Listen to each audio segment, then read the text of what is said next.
listening to Inclusive AF with Jackye Clayton and Katee Van Horn.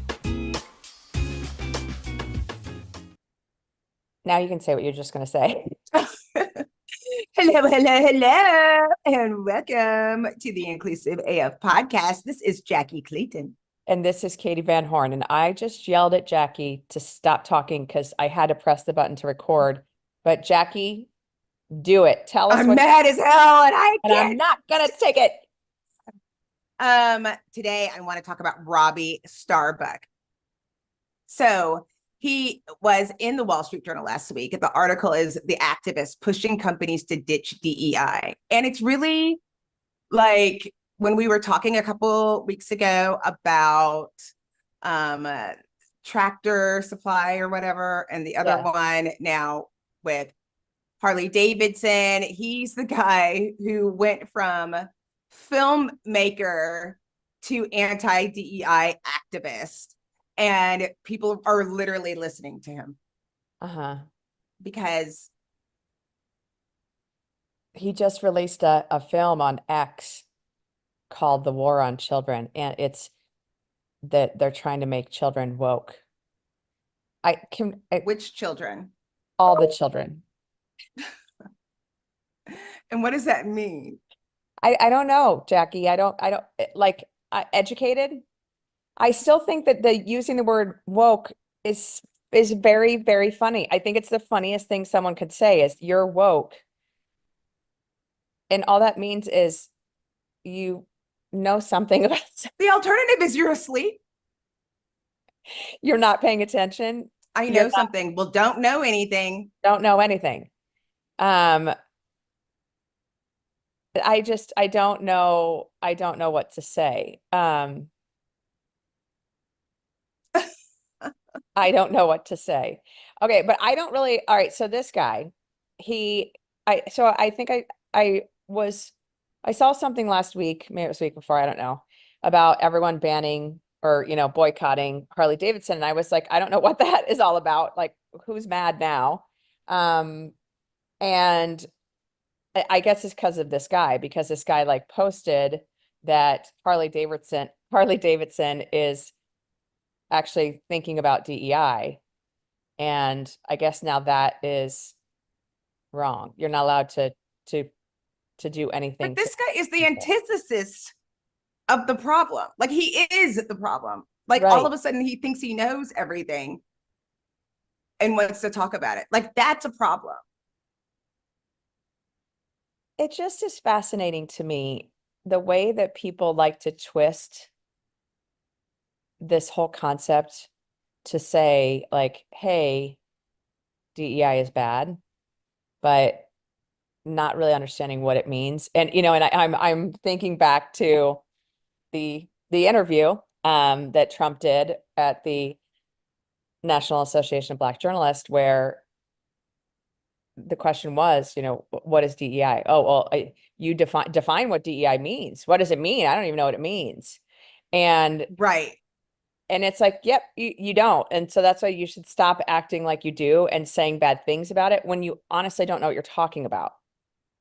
But there's another part to this that I think is so completely hilarious in that, and I guess I use that term lightly, but he literally was a music video director and then a conspiracy theorist who now calls himself a conservative activist. And people are listening to this person. And he said that he was inspired because his father was a Cuban immigrant. And so seeing that influenced him. And I'm like, how, first of all, like, I don't understand how that's possible. Like, I don't understand the direct correlation. He's younger than us. So how does that have a direct influence? Like, when was that? Like, and how did that influence? You don't hear anything else. But it doesn't, the things already contradict. What he says he's doing already contradicts. It So doesn't, like your father came to this country, they gave open arms because they were coming from Cuba, knowing that he was, pressed. So we welcomed you into this country. And so now you don't want anybody to be aware of the plight or issues that affect other people. Doesn't make sense. right. Like he said, I saw a socialist country. You left and escaped and came here and now have decided to be conservative after you've seen the atrocities in Cuba, which you couldn't have seen because you were not born. I am so confused. He said he exposed John Deere, and his whole background is saying that people are using them. Where he does have a good point is he's saying you need to know where the companies are spending the money that you're giving to them, and you do. Absolutely. Agree. But at the same time, the fact that people are like, I'm not going to rent my tractor from this company because they support all of these people. So I want to support somebody who doesn't support anybody doesn't make sense. Like this whole argument that we talk about, like facts don't work to try to, expose people to like what the truth of the matter is, because it doesn't make sense. So he has a post and it's from 2020, so it's an old one, but it's some person, a county clerk, that's saying that there was a glitch in the tabulation of votes, and so actually Trump should have won Michigan.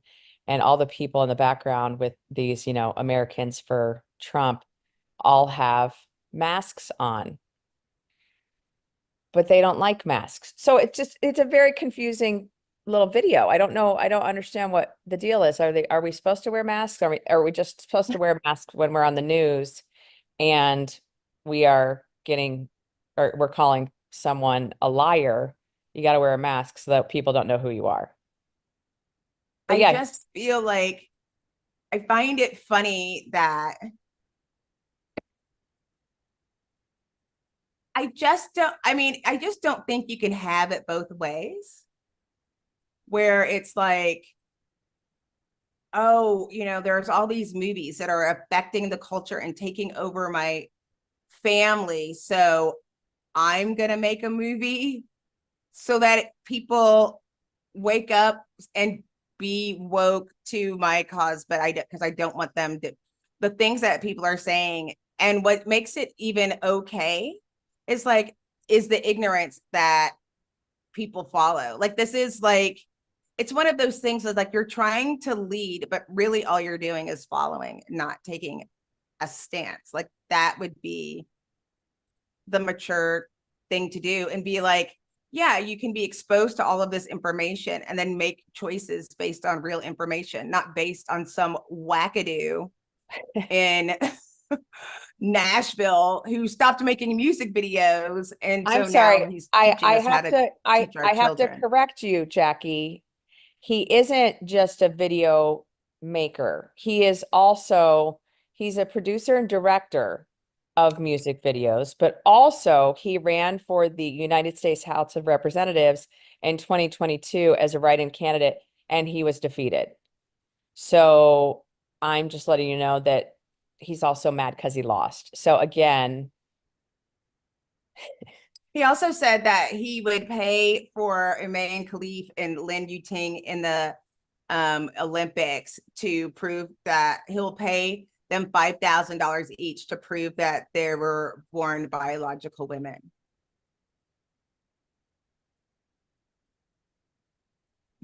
And he literally went from that to like RobbieStarbuck.com. Like, this goes back to like, why are we getting advice from people who don't know what they're talking about? right. Like, why, like, and it's one thing to say, like, I think what's interesting is that the ignorance and fear comes from, not being exposed to information and being so small. And so the response is, I don't want to know anything. Right. But that's what you do, Doesn't make right? sense. If you put your head in the sand, and quit looking at everything that's going on around you, then you can just stick with your wrong beliefs. And like, I guess there's also a piece of me that how often do you learn more information and change your perspective on something? Me, I actually do a lot. I mean, Right. I Same. all the time, like even about like sugar. Right. Exactly. Like I Exactly. used to be, remember when we used to be like, oh, fat free is what you're supposed to do. And then we found out that makes you really, really fat. And then it was like, no, you should actually just eat fat. And then that made people sick. And then it's like, you know, weight loss has been something that we both struggled with in the past. And there's all these things. And then it's like, honestly, who are these people? Like there's all of these things that go around that you believe and you try it and it's like it doesn't work for you, it doesn't work for you. And the thing is that we're trying to do is give people an opportunity to make something work for them and Right. exposing you to all these different concerns. Like I always say, I have very strong opinions loosely held. Do you love news about LinkedIn, Indeed, Google, and just about every other recruitment tech company out there? Hell yeah. I'm Chad. I'm Cheese. We're the Chad and Cheese Podcast, All the latest recruiting news and insights are on our show. dripping in snark and attitude. Subscribe today wherever you listen to your podcasts. We out. Right. Right. And I think that's like, I think especially being a white woman doing diversity work for quite some time, it was daily that I was learning something new or changing my perspective on something because it was I didn't know that, or I wasn't aware of that factor. Or I've never heard that before, whatever it might be. And I think that's part of this too, is like scientists say, that's one of the things they've been saying, oh, scientists have been wrong so many times. And I'm like, right. It's not that they've been wrong so many times, is that when they learn more and when they do an investigation, when they start to, use the scientific process to say, is this right? Did I think of this right? If they get more or different information that's better or that changes the perspective or changes their opinion, they change their opinion on things. So I guess it's like I would rather have someone that's willing to change their mind when they have additional information versus I don't even want to hear it and I don't have any interest in learning more. And I think that's one of the reasons why, and I think you're like this as well. I actually like having people in my Facebook, in my different socials that have different opinions than I do. And like sometimes it does catch me off guard when I see something and it's like, your stomach hurts. But it's also I I'm curious to understand what your thought process is there. I'm curious to understand why you are a supporter of whatever the thing is. So I think that's the other part for me. I'm trying to always learn and do better, but I also don't think I know every single thing. Oh, well, and that's what's funny. Like, I remember somebody said, you're the expert to me. And I was like, I'm absolutely not the expert. And they were like, that's what makes you the expert.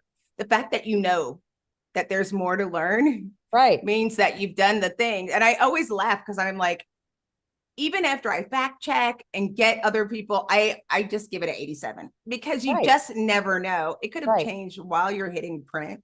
Yes. And if that's okay, that's okay. Like we all make mistakes. I'm willing to own it. I think that happens as you get older. You're just like, you know what? I don't have time for Right. everything to be perfect. I'm going to do the best that I can. But the thing that's so weird to me is that in order to grow and like accept of other people, just all the things, any mistake that you make, like you have to recognize that a mistake was made. Right. I remember my executive producer, Todd, one time, he always wants to bring home leftovers. And we went to brunch the week before and I had like a cinnamon roll French toast and he had like eggs Benedict and we got it to go. And the person put extra hollandaise and extra like cream cheese frosting. Oh. So anyway, I had already had my leftovers and he was like picked up the container and he's like, I'm gonna stick my finger in it and eat it. And I said, you shouldn't do that because that's cold hollandaise sauce. That's not cream cheese frosting. You know, the little ramekins. Yeah. And he's like, no, it's not. I'm like, it is. Like, he was like, no, it's not. And he literally stuck his finger in it, like scooped it out and put it in his mouth and tried for like 3 seconds to pretend it was really the frosting. Just because he didn't want to be wrong. Right. Like, Right. you literally, first of all, like, hollandaise, it's never the same. Like, you don't need to take No. it to go. Like, it's just No. ruined. Like, just don't. Not, yeah. But then if you do, like, I feel like so many people really want to hold on to whatever belief system. Like, they literally tried to convince themselves that hollandaise was cream cheese frosting. And I feel like that's America. Like, you're Right. trying to act like this is cream cheese frosting. It's literally cold hollandaise. And it doesn't matter what you try to make it into. Right. The facts just are, it just is what it is. Accept that and we can move on. It's interesting because, you know, in this political climate that we're in, I think that is the biggest piece that so many folks, myself included, struggle with is if someone tells you who they are, believe them. Right. And if I hear one more person say, "Oh, that's not what he meant. Oh, that's not what he, you know, oh no, what he was saying was, no, he said these words. These were the words he used. And so if that's not what he meant, then he should not have said those words, or he should have said, well, I misspoke, and let me tell you what I meant." And I feel like there's so many folks right now that are saying things and then trying to like back up out of it or have their wives back up out of it. Girl. And it just is fascinating to me. Like, it's so fascinating to see that. Like, what words did you say? Yeah, have you noticed, and you go back and listen to like the explanation, it really doesn't justify anything that was said. No. I mean, and literally, so like my day job is working for a company that like deals with language. And we also, you know, we both are like people professionals, and people don't understand, like, it's fine. It's fine when it's just you and your friends hanging out watching the game.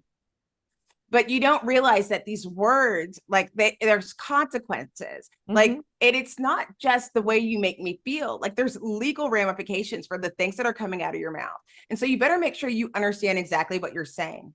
And so, like, trying to be fair and equitable, there's no way that you can undo making that make sense. Right. But saying that you don't want to, or that it's wrong, or you're really saying that you don't care about people, period. There is no other way of saying that. Right. But I guess that's the part that I'm also it has been confusing for a very long time for me, is how you can say I'm a Christian or I am Right. whatever, and yet the actions you're taking, the people you're voting for, the things that you're supporting are the very opposite of that. I will say something that made me very happy. I was watching, because, you know, I get on the TikToks. I don't ever record any TikToks myself, because I am a little camera shy. That's why I have a podcast. And and there is the evangelicals for Kamala Yes. is a new I thing, heard about that. because they have a recording of Trump basically being asked, have you ever asked God for forgiveness or Jesus for forgiveness? And his response was basically like, I don't bring him into that, or I don't bring him into that type of thing. And it was like not ideal for the evangelicals, who are like, no, he's all about Jesus. He's all about Christianity, all about these things. And you're like, no, he's really not. He does the exact opposite of those things. So I don't know. I think that part is like the saddest part. Like, I haven't gotten close enough to like put a label on it, but this literally, going through this through 2020 has completely destroyed my faith. Like, my dad was a reverend. It has completely destroyed my faith, and made me put it in the whole like colonizer category, and that it's all just really bullshit, and it doesn't make any sense of trying to hold back people of color or women or people who are like little people with who are disabled. Like I was literally watching this show called, and I have ADHD, so if y'all are going like, where are you going, just work with me. So they were Stay with like, us, people. the show, if you know me, it tracks. So the show's called Worst Roommate Ever. And but it's extreme. They're not bad roommates. I'm like, bad roommates are like people that use your last shampoo, not who kill you. Yeah. That's not Yeah. a bad roommate. But anyway, bad roommate. He's walking the dog, and then he comes back. He says he loses the dog. The lady comes back, and she's like, "I'm so sad about Pepper." And he's like, "Oh yeah, I killed Pepper." And she was like, "Why did you kill Pepper?" And she was like, "She killed my chicken's baby. And so the Bible says it's an eye for an eye." And I'm like, do you see what happened? Do you see what happened? Somebody justified behavior. And that is not what anybody meant. Nobody meant for you to kill an actual animal or a person or stuff like that's not what you pull things out that are convenient, or all of a sudden people are completely righteous and then gay people are going into hell. But like, so are you, because you literally slept with like your neighbor's wife. So stop. Yes, right. Exactly. And that's the other one that I'm like, so I'm going to also go on a little bit of a tangent. So I just recently finished the entire series, The Big Bang Theory. It's really funny. Congratulations. It's so good. I highly recommend it. But now I'm watching Young Sheldon. And, he's at this point like an 8 or 9 year old child, and his mom is upset because he starts playing Dungeons and Dragons, and there's demons, and there's this and that. And she's like, you cannot read any of these comic books because there's bad things in there, blah, blah. And he's like, okay, well, if you're going to take my comic books, you should probably take this book too. And he hands her the Bible, and she's like, oh, what do you mean? And he's like, there's demons in there. There's, incest. There's all kind. He doesn't say incest, but like all kinds of very bad things in here. And she's, mortified, of course. But it's like, I think that's what people forget, is that the parables, the different stories they are stories to tell a lesson.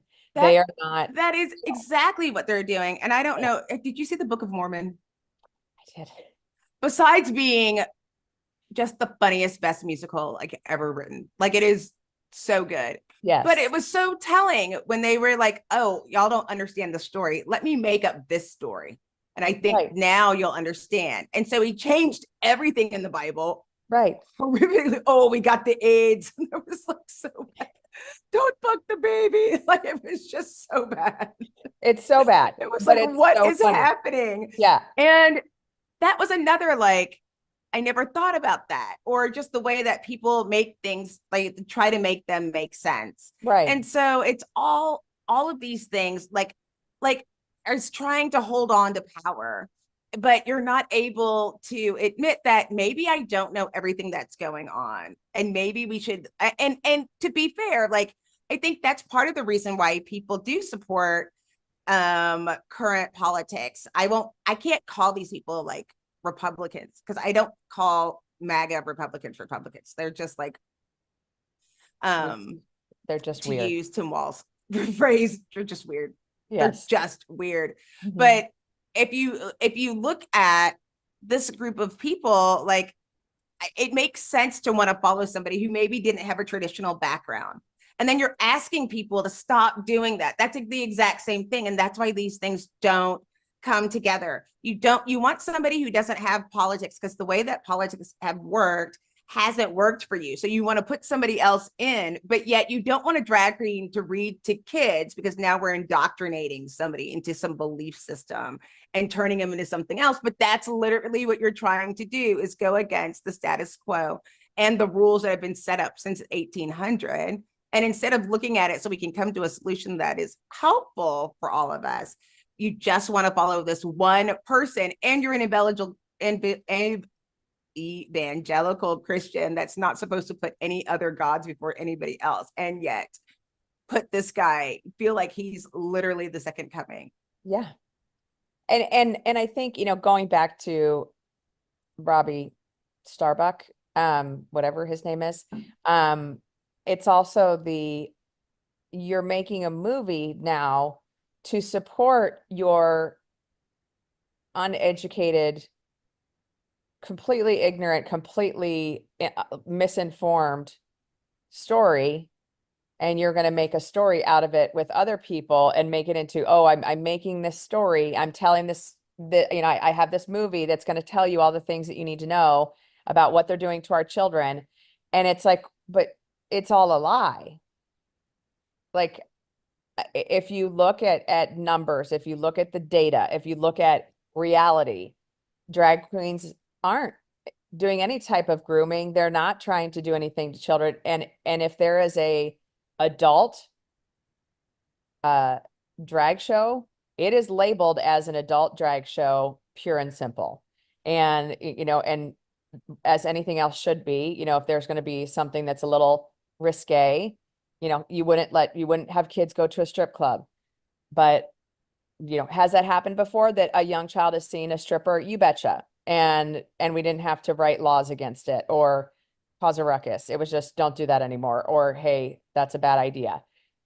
I just don't understand we're going to teach you all the things that these bad people are doing to our kids. So I'm assuming the entire show is about white men and pedophiles, true pedophiles. Well, you know, maybe. No, it's probably not. It's going to be about drag queens reading books in a library, or, you know, that someone from the LGBTQ community is trying to groom your child, or that a transgender person going to the bathroom is trying to do something bad, or that, you know, it's all of it, all of the anti-woke, which again really means anti-knowledge. But that's what doesn't make any sense. Like, I know. The fact is, like, these people exist. And so by keeping I don't understand. And that's not just, you can't get it out. Like, oh, no, because it's not like, I know that I'm a Black woman and I'm, you know, over 50 and I don't have a uterus. So I'm in like perimenopause, like all the shit. Like, I get it. Mm-hmm. However, this is not that lens that I'm seeing this through. This is just from, don't eat that. It's got mold on it. Right. Oh, what's mold? Okay. Yeah, it's bad. Like, I'm not going to eat it. Like, and the more you know, right, you can make better decisions. But yes. So I don't know how you can verbally come out and tell people don't read this book because it's going to make you gay. Maybe, or maybe, you know, you understand so that somebody else doesn't hurt themselves. Like, where's the cause no harm? You're literally causing harm. Right. Like, nobody's talked about the opposite. So how do you think they should treat gay people at work then? Right. Like, I don't understand. And it's in the name. Like, oh, we're not going to support Harley Davidson because they give money to the Human Rights Campaign. Doesn't make sense. Right. Just say that out loud, like in the mirror. Right. Like, imagine how fast we could solve the world's biggest problems if more SaaS startups would gain traction sooner. Welcome to the Tech Entrepreneur on a Mission podcast. This podcast is dedicated to sharing experiences from B2B SaaS CEOs who are going above and beyond to deliver change that is noticed. You will hear their secrets and learn what is required to build a SaaS business that the world starts talking about and keeps talking about, and how to overcome the roadblocks to do so. And I think that's the piece that, like, it does not equate for me, and I think for a lot of people, is just the complete lack of logic. And they want to stop canceling people, but then cancel people for being inclusive of other people and then make them not inclusive. That doesn't make sense. Well, yes, it does, because you already stated why. If I'm losing power and I don't want to lose power, the way that I can do that is to undermine, lie. But you're still going to lose power. I understand, but this is the last holdout. If you have power. And we already know, like, the part that's depressing is people that are still, you know, that have again, can't split it into just Democrat, Republican. That's just too No. simple. But Right. people who have a belief system and have been able to navigate through the systems that we have, we know that there's various challenges. But when you like, we talk at my organization right now about like your best performers leave. They don't feel like they're getting what they need. And that's how it is within the country, where it's like the best and the best leave here or go someplace else, or they'll, and that's what's going to end up happening. And it's not going to be pretty. It's not going to be, World War III, because nobody's fighting. It's not, that's stupid. What will happen though, is that you're going to end up on the wrong side. I don't know what's going to happen. I can't support you. Right. I can't support you. No. Somebody who doesn't, support somebody back, and it just doesn't make any sense. And the problem that I have is just that you would cause somebody harm. Like you're literally causing somebody pain and not caring. Exactly. That's the piece that I don't understand it, and it's not okay. And again, I'm open. This reminded me of this, which was really funny. So I was at jury duty last week. Fun. And which is always a riot, a raucous good time. And the people were saying, these are the people that can leave. They've already left. This is what the requirements are for jury duty. Yeah. And then they put the last slide. It was like, but what about everything else? And they were like, sorry, like you're stuck here. You're going nowhere. And they were like, there are some instances where if we have to, we can reschedule. And they said, but also if you come up with a reason that we haven't heard of before, we'll probably let you go home.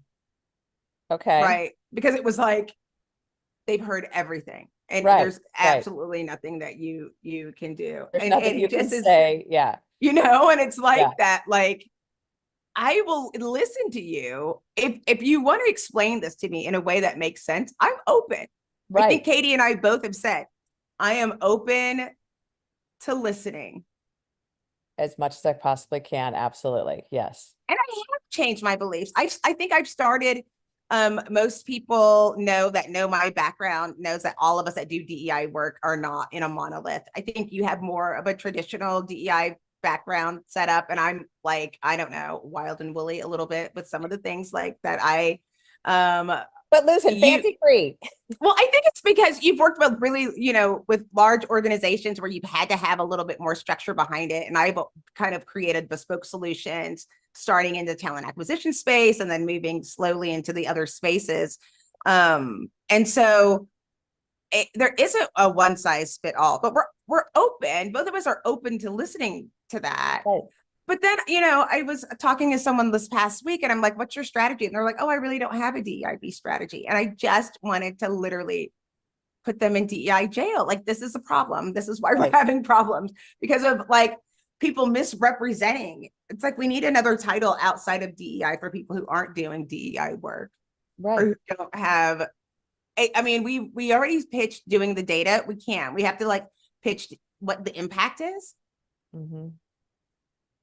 And understand, like, again, the first thing that you want to do is make sure that the employees that are working for you will feel safe and they're able to do their best work first before you're doing things outside performatively to make yourself look really cool.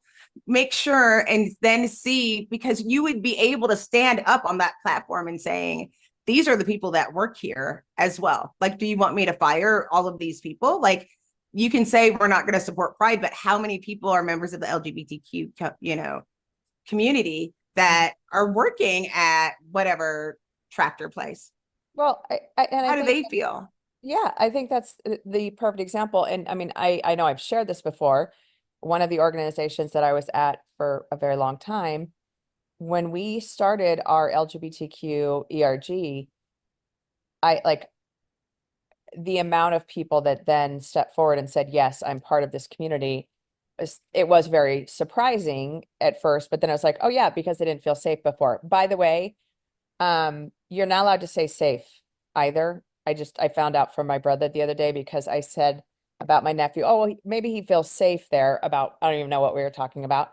And he's like, no, Katee, it's not like a safe space like that. I mean, that's such a dumb thing that you guys have made up.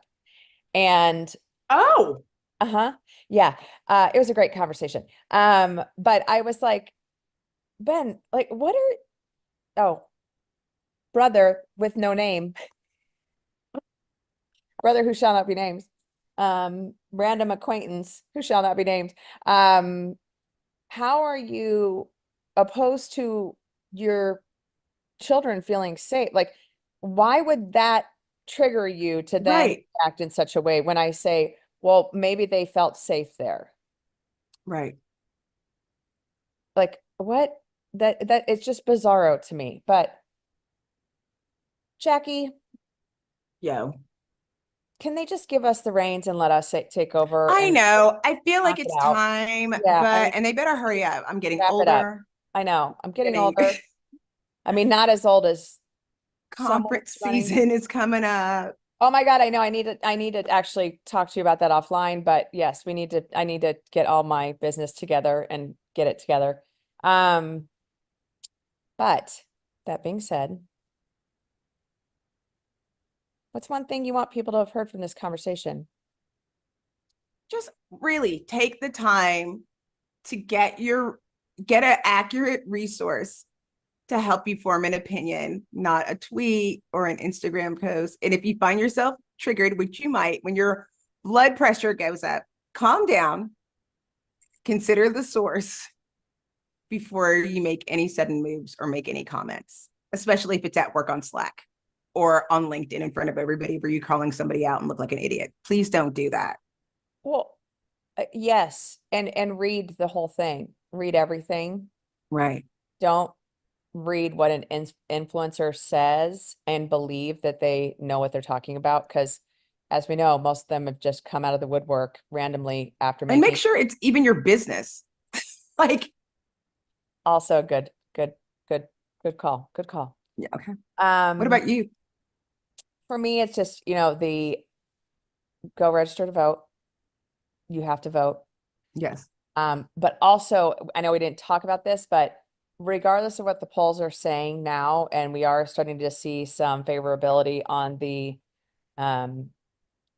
Democrats' side on some of the polls that are happening, please don't believe that. Go vote. We all have to get out and vote. We cannot just go, oh, it's good, everything's fine, it's going to be fine.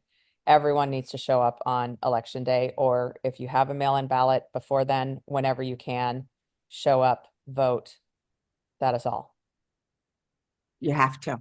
You have to. All right. This is Katee Van Horn. And this is Jackye Clayton. Bye. Bye. How much do you understand the future of finance? I'm Jim Roos, a top 10 banking influencer and host of the podcast Banking Transformed, where we dive deeply into the rapidly evolving world of banking and financial technology. Join me as I interview industry experts, thought leaders, and innovators as they unravel the latest banking trends, disruptions, and game-changing technologies reshaping the world of finance. Redefine your understanding of the banking ecosystem.